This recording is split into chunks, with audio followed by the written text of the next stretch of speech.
आज म तपाईहरुलाई शारजाहतिर चाहिँ यो तरकारीको रियल प्राइस बताउन गइरहेको छु।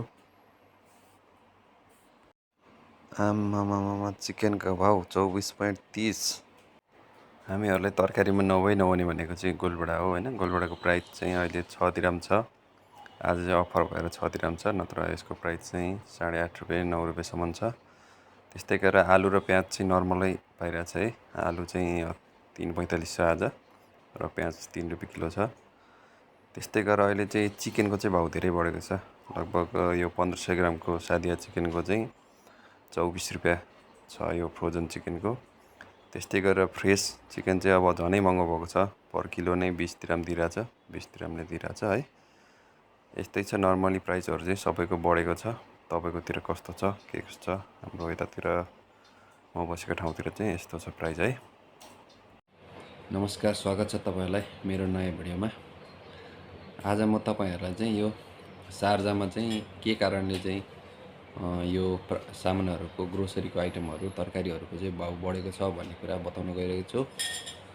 यहाँ चाहिँ डाइरेक्ट यो वारको असरले गर्दा चाहिँ यो प्राइसहरु बढेको हैन। खासमा के भएको भन्दाखेरि यो ग्लोबली जुन ट्रान्सफर गर्ने रुटहरु हुन्छ नि, त्यस्तै मेन गरी यो नियर द स्टेट अफ हर्मुजा भन्ने चाहिँ धेरै अलिक महँगो भएको कारणले गर्दा चाहिँ अब यो मूल्य वृद्धि हुन गएको हो हैन। त्यही भएर सामानहरु त्यहाँनेरि चाहिँ अब इन्स्योरेन्स कस्टहरु सबै कुरो बढाएको हुनाले चाहिँ त्यसैले यो फ्रेस जुन यो सामानहरु आउँछ दैनिक तरकारीहरु त अब स्टोर गरेर राख्न मिल्दैन। फ्रेस मिल्कहरु हैन इम्पोर्टै गर्ने हो, त्यो सामानहरुको चाहिँ अब प्राइस सडनली बढ्न गएको छ शारजाहमा। यही नै हो कारण। खासमा यसको यो सर्टेजहरु भएको कारणले गर्दा चाहिँ हैन, फ्रेस प्रडक्ट भएर चाहिँ यो प्राइसहरु बढेको हो।